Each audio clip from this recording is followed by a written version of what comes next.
Je fais cette vidéo pour expliquer pourquoi nous, parents abusés par ce système, nous n'arrivons pas à sortir nos enfants de là. J'explique très souvent que c'est parce que tous ces placements rapportent de l'argent. Les gens sont souvent dubitatifs et je vais expliquer comment c'est possible que ces placements rapportent de l'argent. Voilà, je vous ai fait un petit tableau où j'explique, je vais vous expliquer. Donc là, nous avons l'État, nous avons le président de région, pour moi c'est le président région Rhône-Alpes-Auvergne, le président départemental, nous avons les foyers et nous avons de l'autre côté l'ASE. Voilà. Et en dessous, rattaché au foyer, nous avons les familles d'accueil. Alors, il faut savoir que ces foyers, là, sont sous forme d'associations. Voilà, ce sont des associations. Voilà. Qui demandent 7 000 € par mois et par enfant en moyenne en subvention à l'État. Voilà. Ces foyers, je vais parler du foyer Mazel puisque ça concerne ma fille, il y a 24 enfants qui sont bien, la plupart, voire la totalité, sont externalisés. Donc en fait, ils partent les week-ends chez leurs parents et les vacances chez leurs parents. C'est-à-dire qu'en fait, c'est un internat qui demande aux contribuables 7 000 € par mois et par enfant. C'est une somme incroyable pour un internat. C'est voilà, c'est pas un internat luxueux. Voilà, nous avons pu avoir des renseignements sur l'intérieur de cet internat. Faut savoir que les lits de la guerre, qui sont plusieurs dans les chambres, qui sont un placard pour deux, enfin, voilà, ce n'est pas un internat luxueux. Ces foyers demandent aussi des subventions aux familles, parce que c'est eux qui s'occupent souvent des familles d'accueil. Les familles d'accueil qui ne reçoivent pas la totalité des subventions que le foyer demande.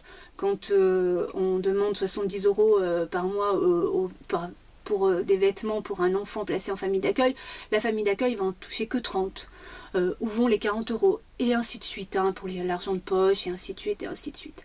Voilà, ce sont des millions d'euros. Parce que tous les foyers de France sont des associations. Voilà.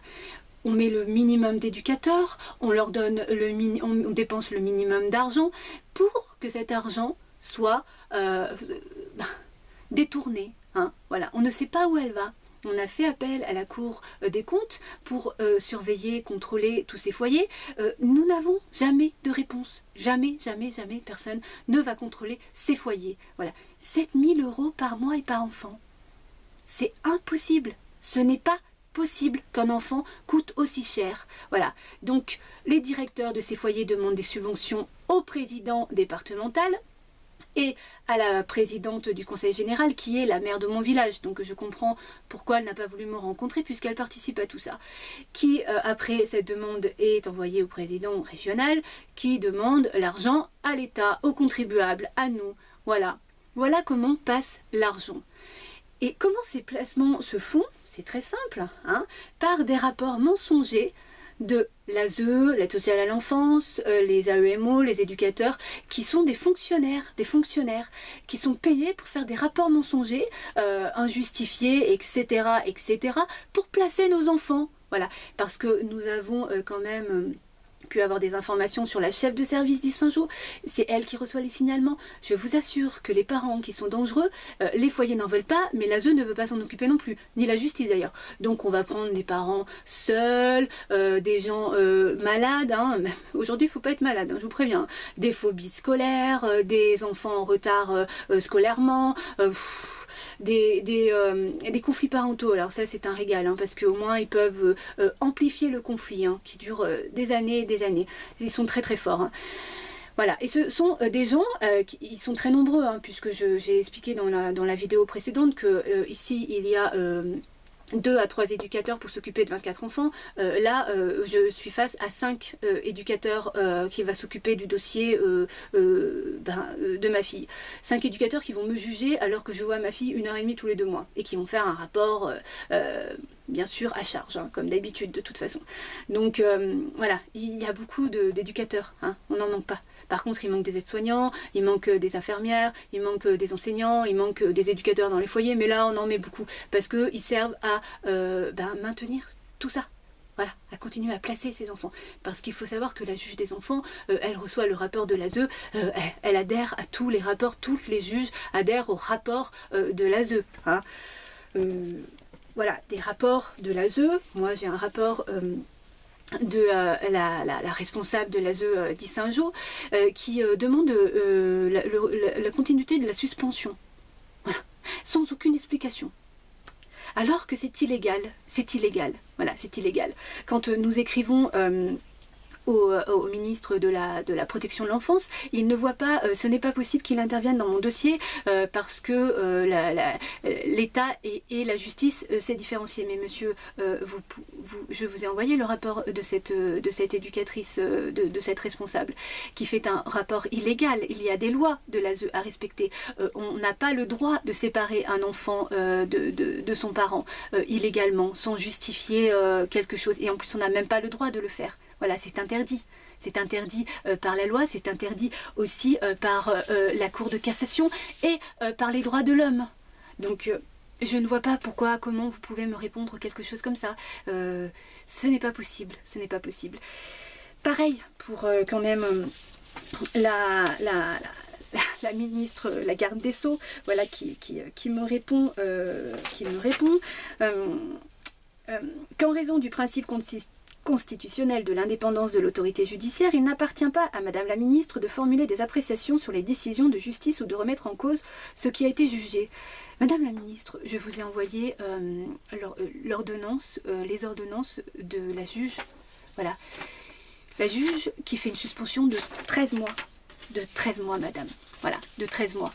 C'est interdit. C'est pareil, c'est interdit par les articles de loi numéro 84-422, voilà, des droits de l'homme, qui interdit de séparer un enfant de ses parents. C'est interdit par l'article 6-1, voilà. C'est interdit aussi par l'article 373-2. Voilà, de la Cour de cassation. Il y a des articles de loi à respecter. Pourquoi cette juge n'est pas... on ne la remet pas en question. Pourquoi cette juge a le droit de continuer à faire des placements en toute illégalité? Madame la garde des Sceaux, vous êtes la protectrice de la justice. Voilà, vous devez condamner les gens qui ne respectent pas la justice. Pourquoi cette juge n'est pas inquiétée? Je suis passée un cours d'appel de Riom, bien sûr j'ai perdu. Je vais relire l'ordonnance de placement de ma fille qui date du 4 novembre, hein, ce que la juge en dit. Donc il est rapporté par le service éducatif que si Madame Vol peut tenir un discours éducatif adapté, les phrases de la mineure peuvent être interprétées par Madame Vol selon sa propre vision ou ses propres besoins, sans que cette mère puisse percevoir le sens des observations du service et encore moins remettre en question son fonctionnement. Il est également souligné que Marine peine à se dégager des attendus maternels, à se centrer sur elle-même et ses propres besoins et désirs. Elle interprète parfois même les propos de sa mère au-delà de leur sens premier. En ce sens, les appels téléphoniques bimensuels sont venus réactiver les difficultés de Marine à se détacher du positionnement de sa mère, la mineure se retrouvant de nouveau très envahie physiquement par elle. Il n'est cependant ni contesté ni contestable que les contacts mère-fille ne peuvent se poursuivre en l'état. Le positionnement de Madame Vol doit impérativement évoluer avant que le moindre travail de fond puisse s'engager. Voilà, donc elle demande 1h30 de visite médiatisée à chaque vacances. Moi, cette ordonnance date du 4 novembre. Voilà. Je n'ai pas vu ma fille depuis 11 mois quand cette juge fait cette ordonnance. Je me demande comment ma fille peut prendre ses décisions en fonction de moi. Voilà. En 11 mois, j'ai eu droit à 4 conversations téléphoniques d'1 quart d'heure. De quelle décision ma fille prend-elle à cause de moi? L'individualisation alors qu'elle vit en collectivité. Voilà, mais de qui doit s'individualiser cet enfant puisque l'ASE, la responsable adjointe de l'ASE d'Issingeaux, a interdit Marine de recevoir mes courriers. Je n'ai pas le droit de l'appeler. Marine n'a pas pu m'appeler pour la fête des mères alors qu'elle le désirait. Marine n'a pas pu continuer sa formation musicale. Marine ne voit pas sa famille, ne voit pas ses amis, est isolée dans ce foyer. Marine a interdiction d'avoir reçu ses cadeaux pour Noël et pour son anniversaire de ma part. De qui cet enfant doit s'individualiser? De moi? Mais comment c'est possible quelle décision prend cet enfant en fonction de moi? Voilà. Alors que j'ai une suspension de 13 mois illégalement. Mais Et que fait la cour d'appel? Que prend le président délégué à la protection de l'enfance comme décision? Il adhère à tout ce que dit la juge des enfants. Voilà, il adhère. Magnifique. J'ai 50 attestations qui disent que qui prouvent que j'étais une bonne maman. 10 attestations des gens qui m'ont accompagnée au rendez-vous de l'ASE avec le chef des éducateurs du foyer et du directeur du foyer, qui prouvent que j'ai fait une grève de la faim pour mettre en place un PPE. Voilà, le PPE il a été mis en place au mois de mai, alors que Marine, la décision du renouvellement du placement a été le 16 juillet. Voilà, on met des objectifs au mois de mai pour une échéance le 31 juillet. C'est n'importe quoi. Voilà, j'ai demandé des comptes rendus. Voilà. Les témoignages des gens qui prouvent que je suis face à une ASE qui ne veut pas m'aider et qui au contraire ne sait pas ni m'expliquer ce placement, ni m'expliquer la continuité de ce placement, ni des décisions, une suspension qui continue sans aucune explication. Nous sommes face à des gens qui sont déshumanisés et qui nous parlent. Voilà, faut écouter les entretiens, faut écouter les comptes rendus que les 10 personnes qui m'ont accompagné. Ça n'a aucun sens. Aucun sens. Mais ça continue. Voilà, j'ai une expertise psychiatrique qui dit que je suis apte à être une bonne maman. Rien. Voilà, monsieur, le président délégué à la protection de l'enfance, continue d'adhérer à tout ça. D'accord. Bon, en même temps, on a pu comprendre que c'était l'ami, il était en relation avec le président du conseil du régional Rhône-Alpes-Auvergne. Bon, voilà, ils ont des bonus, ces gens ont des bonus, nous sommes des bonus pour eux. Bon. Voilà la difficulté de sortir un enfant placé abusivement, c'est incroyable. Et des placements comme ça, j'en ai des décisions comme ça, j'en ai plein. Voilà.